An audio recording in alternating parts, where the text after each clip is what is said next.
Hello, and welcome to Deep in the Plus. Each week we pull a different movie or TV show from the Disney Plus vault and tell you its history, the details, give you an overview, and tell you if it's worth your time. This week we actually have a classic for you, and while it's not a deep pick, it's probably not the first thing that you would choose when you log on to Disney Plus for the first time. It's Walt Disney's animated masterpiece, Lady and the Tramp. This 1955 animated classic follows a coddled cocker spaniel named Lady, whose comfortable life seems to be slipping away from her once her owners have a baby. After a series of unfortunate events, Lady finds herself on the loose and on her own until she runs into a tough stray mutt called Tramp, and he teaches her all the rules of life on the streets.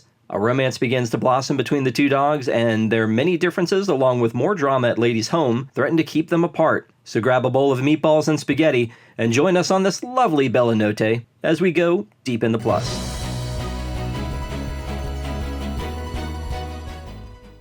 Hey guys, welcome back. So this isn't exactly an unknown movie, and usually we go very deep into the Disney Plus catalog to find our movies, but I have a very special guest with me this week, Brian Scheel, and I reached out to him and said, hey, would you like to watch a Disney movie with me? And you picked this one, and it surprised me because you don't have kids and you're not a huge Disney fan, so what made you pick this movie? It was one of those films. I know you've seen the top 100 grossing movies of all time, right? Oh, yeah. Well, there are a number of films that I've been meaning to see that I've never gotten around to seeing. So since we talked about this, I went through Disney Plus and I thought, all right, what do I have some interest in that I haven't seen before? Because why watch something again? So while Lady and the Tramp is a classic, I'd never taken the time to watch it. I didn't watch it as a kid. So in viewing the film, I didn't have any historical. There were no childhood moments that I had drawing me to the film, so I saw it kind of from a completely different perspective and thought if I'm going to watch something, might as well watch a classic I've never seen before. Okay, that's fair. So this was the 15th Disney full-length animated feature. This was the first one that they did in widescreen CinemaScope. It was a movie that Walt did and was near and dear to his heart. So again, it's not necessarily a deep cut, but to your point, I bet that there are a lot of people who haven't seen this movie. It has some iconic scenes. It has the whole scene with the spaghetti and the meatball and the and them kissing. So there is some there's some history to it that people already know about, but I don't know how many people are going to fire up Disney Plus and go, "Oh my gosh, the original Lady and the Tramp. This is exactly why I have Disney Plus." The spaghetti scene is literally the only thing I knew of the movie. I had no idea what the film was about, other than that. And also on Disney Plus, you have the sequel animated version and the live action version. I'm thinking, I don't know, whatever. Those are kind of sort of reboots. I just want to go back to the original. And one of the things I like about it is you can see, even in the opening credits, you see the old artwork, which at least appears to be literally filmed on the paper it was drawn. And you have the old style Disney animation. And I believe that Disney has kind of gone back to that for a couple of films since then, more recently. But there's nothing quite like seeing the animation as it was perceived, kind of the nature of the time and the vision of the time going back to the 1950s. Artists have a different perspective over the decades, and while the technique may be new, going back to that old technique, there's still a vision that they had in the 50s that I don't think could be replicated. So it was nice to see it from that perspective. I look at this and I look at those paintings and I agree it's beautiful and it's Disney history. But when I watched this movie, it never occurred to me to think, where and when is this movie taking place? Because it's, there are some that are famous for being like the French countryside, like something like Beauty and the Beast.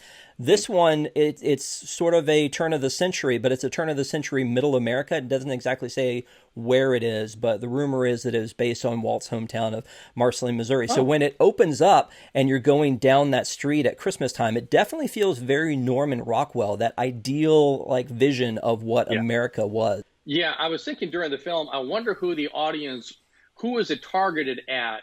Who was the target audience back in the middle 50s? Because as you know, newer animated films, they always have the expected two tiers, the tier that parents can enjoy and the tier that kids can enjoy.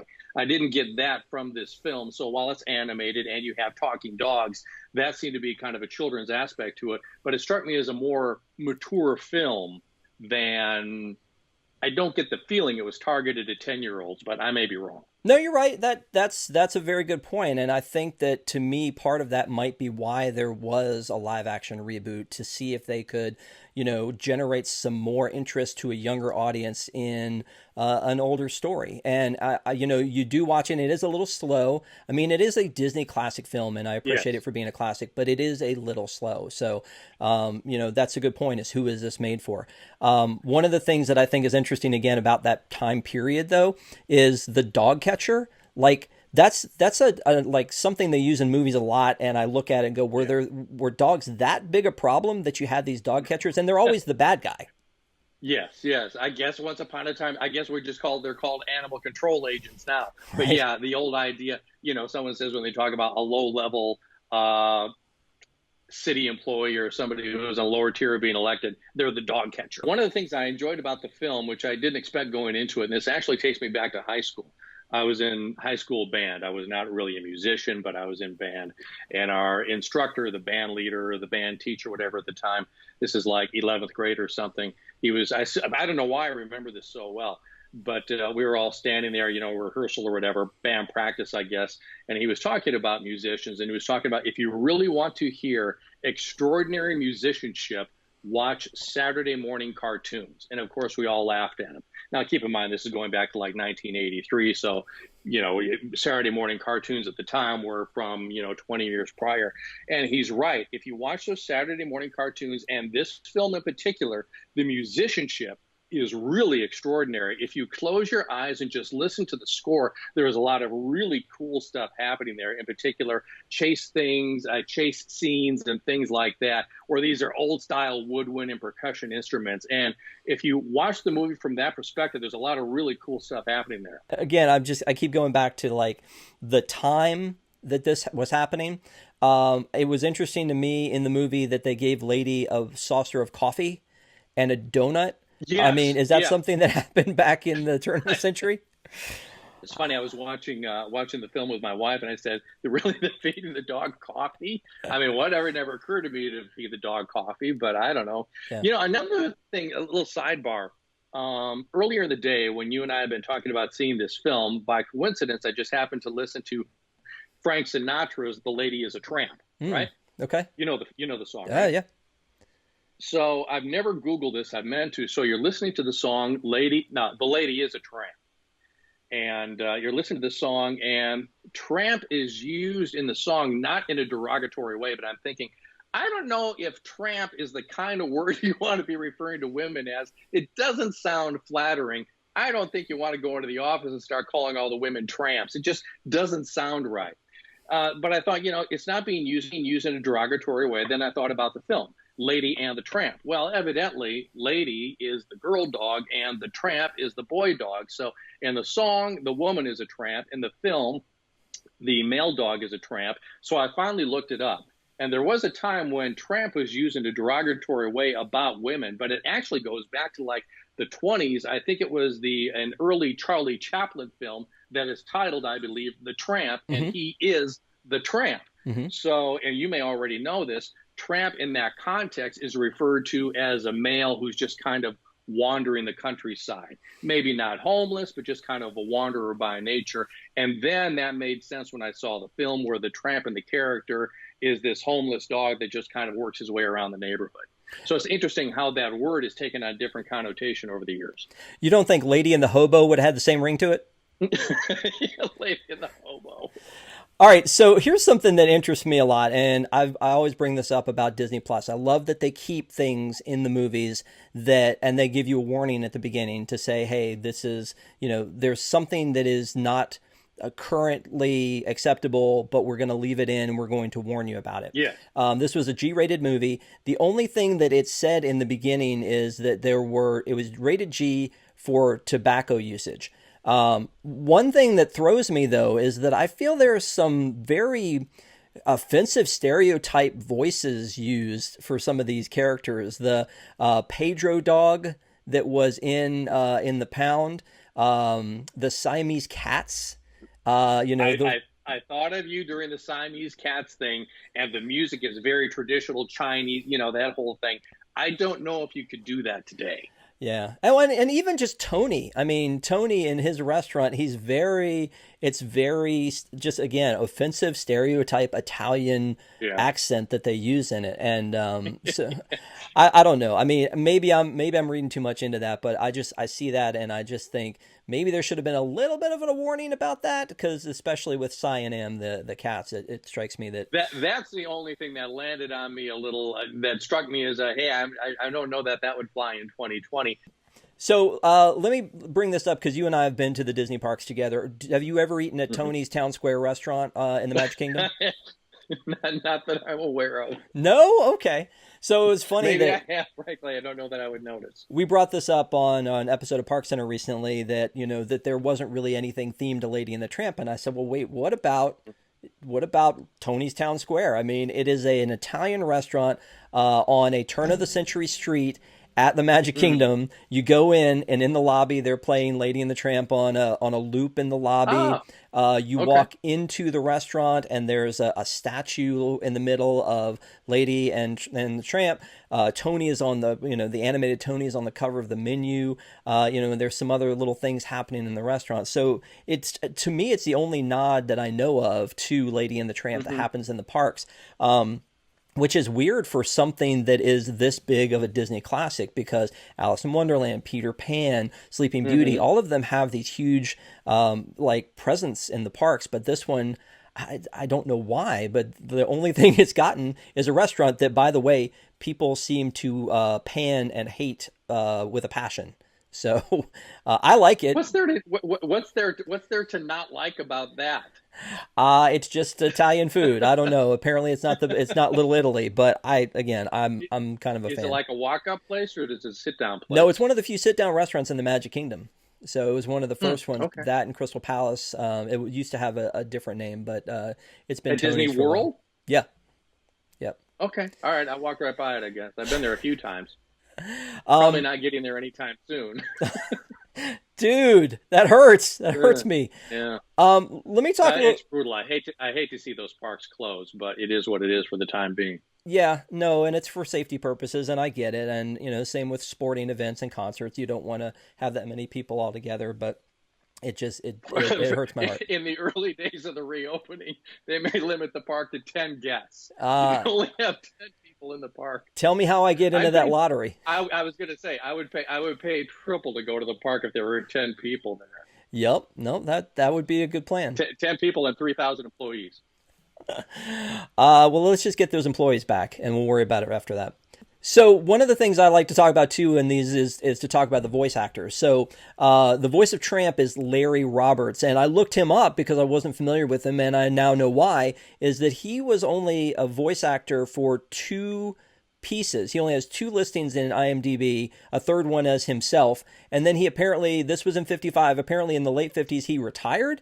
And he went to work in the women's garment business. So how crazy is it that the lead voice in this movie was kind of a one-hit wonder? That's kind of crazy, because as I look down the rest of the list, Barbara Luddy was the voice of Lady, but she was also Merryweather in Sleeping Beauty, and then she was the voice in the 70s of Kanga in the Winnie the Pooh. Bill Thompson was the voice of Jock, but he also appeared in Sleeping Beauty. He was the White Rabbit in Alice in Wonderland and Mr. Smee in Peter Pan. And if you think about the voice of Jock, you can kind of hear Smee and the White Rabbit in that voice. Verna Felton was Aunt Sarah, and oh my gosh, did we hate Aunt Sarah. In our house, we are very big dog lovers, and my daughter was devastated that Aunt Sarah would take the cat's word over Lady's. But she played Flora in Sleeping Beauty, and she also was in Cinderella as the fairy godmother. And then she was also in Dumbo and Jungle Book and voiced the Queen of Hearts. So a lot of these actors were these huge Disney legends. Were they the Disney stable? Were they kind of contracted to work for Disney, or just brought back from time to time because the production people and directors like those voices? I think Walt just liked to work with the same people. I mean, Bobby Driscoll, who played Peter Pan, he used him in a bunch of different things. So I think Walt just liked to go back to the Sherman brothers and these people that he had worked with. But overall, it's crazy to me that these are like Disney royalty in a way, but this is not the movie they're known for. I don't think. I feel like they're known for their other roles. Dal McKinnon was the only other one I want to talk about. He's the voice of Tuffy.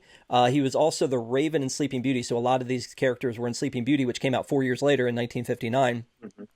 But he's also got a huge tie to the Disney parks. Again, I'm a huge fan. He's the voice of Ben Franklin in The American Adventure. So that's kind of cool. He's, as random as it is, he's the voice of the laughing hyena in It's a Small World, and all that thing does is laugh. And then, best of all, he's the voice in Big Thunder Mountain that says, "Hold on to them hats and glasses, because this here's the wildest ride in the wilderness." I mean, like, that's cool to me. Like that, I'm sold on Dal McKinnon, and again, I'm a huge fan. So the voice work was kind of a who's who of who was around at the time, but I would probably bet that most people, unless you're a huge Disney fan, could probably not pull any of these names out of a hat. No, not at all. I think I was vaguely familiar with the woman who is Lady's voice. I think I was loosely familiar with that name, but that was it. It's funny. You mentioned the main theme.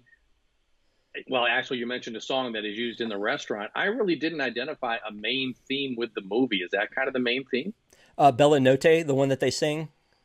Is that what you're talking I about, guess. like, music-wise? Is that the one that is sung at the restaurant scene, the alley spaghetti scene? Yeah, Bella Notte. Okay. So, and that's again sort of the signature piece of this movie, and it happens in the middle, which I don't know is if that's normal or not. I feel like usually those are either like big finale numbers or something at the beginning. But it's funny you mentioned that. I was surprised that scene popped up so early in the film. I would have assumed it would be in the last quarter of it. And there are some other nice elements. I mean, the when Lady has to make her decision between being the vagabond dog with Tramp or going back to live in the suburban lifestyle, and also the whole early in the film when the dog feels she's being cast aside for the forthcoming kid. I mean, I thought there were some nice emotional tugs there. One more thing about the voices, Peggy Lee, and my dad was a big Peggy Lee fan, sang the songs, and she actually did the voices of pretty much anybody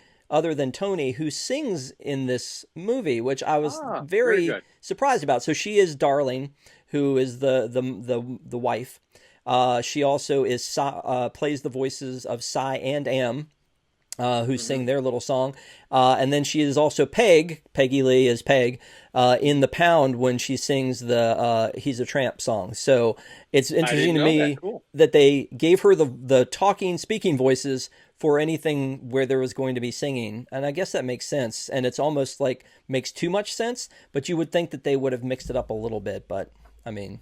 By the way, I would have bet $100 that when they went to the zoo to get the muzzle off Lady, they were going to the chimpanzees or something with, like thumbs to get the muzzle off. I didn't see that coming. Well, in the live action movie, I don't want to spoil that for you, but they also use a beaver to get the muzzle off, but it's not a real beaver. That was very strange for me. One other voice that I was going to talk about too is that Alan Reed did the voice of Boris in this. And if the name Alan Reed sounds familiar to you at all, he was the voice of Fred Flintstone, which... Really? Yeah, it's kind of crazy. Well, now I feel like I want to go back to find... Who is that character? I know you mentioned the name, but who is he? He's in the one of the dogs in the pound. All right, Brian, so you've seen the movie, and now the big question, would you recommend this movie?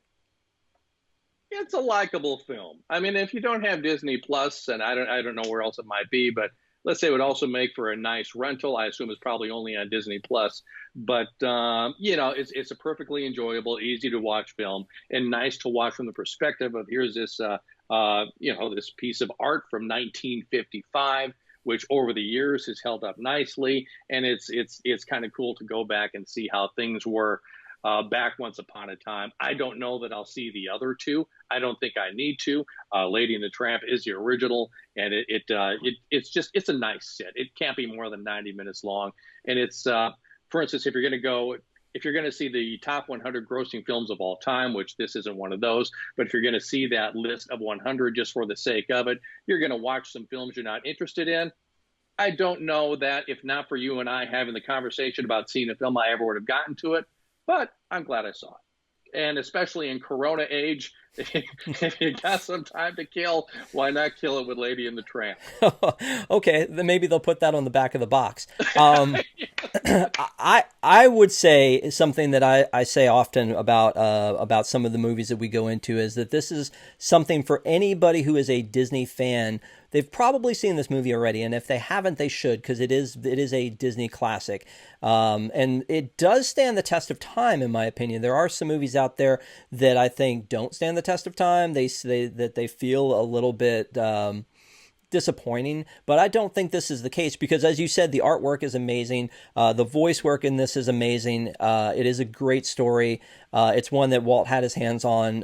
He walked this one through, and it's a very good movie. But I would warn that it is a little bit slow at times. So, and that's, I think, to be expected of the age. So, I would also recommend this movie. So if you feel differently, definitely let us know in the comments below or hit us up at Deep in the Plus on Twitter, Facebook, or Instagram. And Brian, thanks for picking this movie and walking through it with me. All right, Brian, so it's time for your pick of the week. What do you like for this week?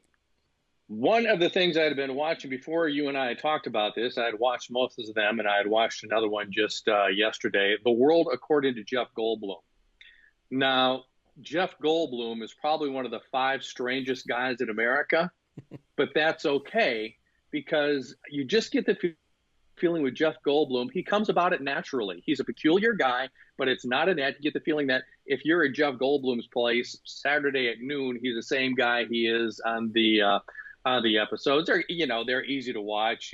They're not terribly long, and you learn a little something. There's one about tennis shoes, another one about high-end bicycles, the history of these things, ice cream and other stuff. So yeah, I mean, I enjoy watching them. I think I've seen them all now, and provided there's a season 2, I'll probably get through those. So The World According to Jeff Goldblum, it's all right. Well, what's your favorite episode that you saw? What's the one that kind of hit home with you the most? I think the most recent is one about bicycles. You get into a bit of the history of bicycles, but he also spent some time with is it Specialized? I think that's the brand Specialized Bicycles. And you go into their kind of development room, and there's some pretty cool stuff that is brought up in that.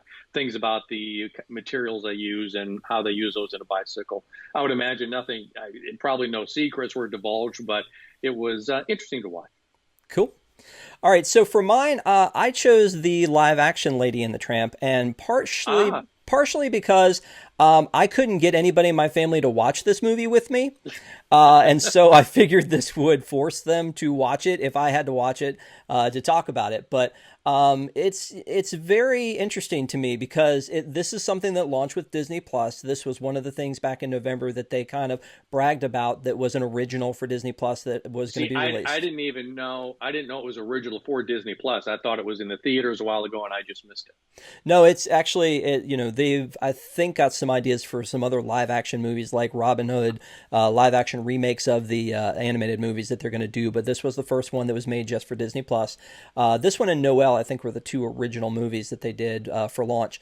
And I was excited about it. I saw a trailer for it at D23. I was looking forward to it. They brought the dogs from the movie out on stage. So I was really looking forward to this one. But again, we just didn't watch it. And I think that the live action remakes have had sort of a stigma to them as they've been out. A lot of people either love them or hate them. Most people are just like, why are they doing this? But one of the things that I really appreciated about this one was that bringing this to live action, they actually expanded this movie and the story a little bit, which was, I think, pretty cool. The original movie was about 78 minutes. This one is almost 2 hours, so they did have to add some things. And I think that the places where they added it, it just felt a little bit more full. And, one of my worries about the original movie was it's a little slow. I think this one has a good pace to it. It has some interesting talent in it. It has Yvette Nicole Brown is in it. Tessa Thompson is the voice of Lady, and she was Valkyrie in Thor. Sam Elliott is in this as Trusty, which is too perfect as soon as I saw his name in there. F. Murray Abraham does an amazing job as Tony at the restaurant and plays the accordion and the whole bit and sings a song, and it's really cool. So the only thing I thought was weird about this one is that they made some changes that didn't seem like they needed to be made. Their kid in this one is a daughter instead of a son. This takes place clearly in New Orleans and not in Middle America. Just a little things that happened in there that I wasn't really sure why they needed to change, but it's a good movie. Did they try to replicate the rat thing, the rat in the nursery? Yeah, the rat's super evil in this one too. I mean, it was already a little evil in the movie and a little intense, but this one, the rat's kind of scary, especially when it comes to being in the nursery with the baby. So, that's in there too. So he's like a real rat? Well, I assume computer generated. Okay, all right. I didn't don't know if they had a rat wrangler to work with the rat. I can't speak to that. I obviously didn't do my homework on that. There could have actually been a rat involved, but the one thing that I would say is that I'm not sure you need to watch this one and the original. So I think if it's been a while since you've watched the original, you watch this one, it'll retell the story, but I think in a little bit more of a modern movie making way. So I think that they don't necessarily both need to be watched back to back, which is what we did. But even watching them back to back, I still enjoyed this one. Live action movies like The Lion King, the remake of The Lion King, to me, I don't need to see the new one because the original one was so good, and they're almost exactly the same. The new one doesn't really add anything. In this one, at least there's some things added. Janelle Monáe does a great job as Peg and singing the song in the movie. I think that was a great thing to put in there. So again, I would definitely recommend this movie.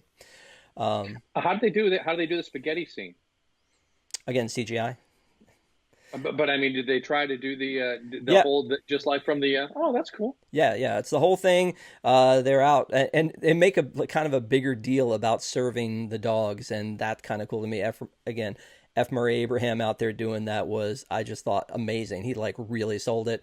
They set up a little table. They're sitting there eating. Tramp rolls the meatball over to her with his nose. It was really kind of cool. So I feel like if we ever do this again, I need a better set. I don't have anything. I don't have anything back here. You've got all kinds of gear. Well, I mean, I've got enough here that I could probably let you store some of mine at your house. I would just need it back. It would be sort of like a museum donation sort of a situation. That might be a little more effort than I'm willing to make. Well, we'll figure that out after quarantine. A room less orange. Yeah, after quarantine, a room less orange would probably be a good start. Yeah. Well, again, Brian, thank you. I appreciate you doing this with me. And don't forget to like and subscribe to this channel, and we'll catch you next time. Thanks a lot. All right, man. See you later.